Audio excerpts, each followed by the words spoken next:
So we just outlined common plans for aging and some of the positives and some of the challenges.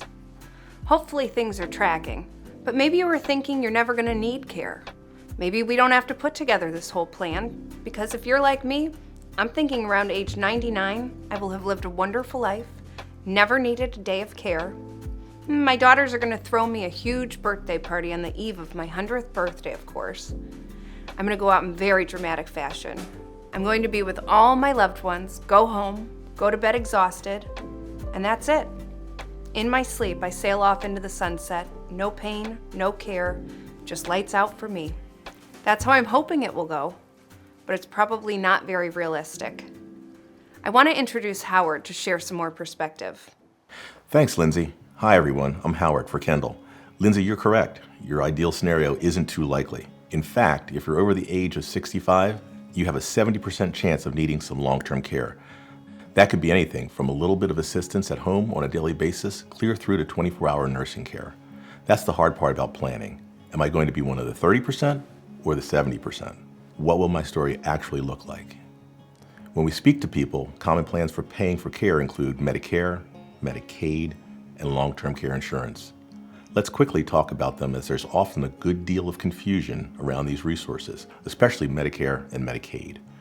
Medicare pays for what's called a skilled stay. It's a federal insurance. Someone who's had a major surgery and needs rehab to get their strength back up, Medicare will pay for this.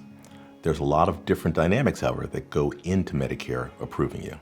How long you were in a hospital stay, someone certifying that you can in fact benefit from therapy, you're not weight-bearing or able to walk. However, at a certain point, Medicare says, that's all we can do for you. Any further support you need, it's on you. You used to hear people say, well, sure, you get Medicare for 100 days though. Not true. If you plateau and you're not getting any better, Medicare will drop you or refuse to pay. So in the grand scheme of all the care we might need over the final decades of our life, Medicare is pretty limited. That's really your medical insurance, your supplemental insurances. They pick up very little in the way of long-term care.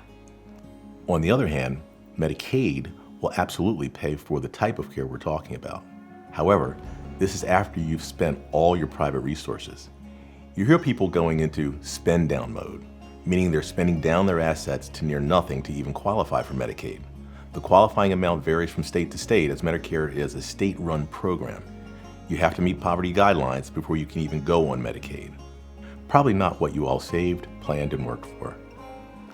Let's talk about long-term care insurance, and let us share some advice. For those of you that have it, please copy your policy and share it with a loved one, an advisor, or someone that you know will go to bat for you.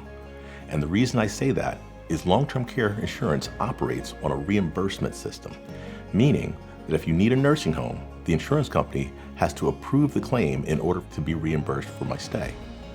Remember, I either have severe cognitive impairment or physically I'm in a pretty compromised state. It's not very likely that I'm going to be able to sit on the 1-800 line with the insurance company and argue about my level of care and reimbursement or fill out forms.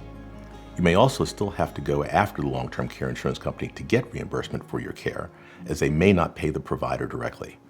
So make sure if you have one of these policies that your loved ones or advisors know that you have it and they have a copy of it so they can help you file your claim.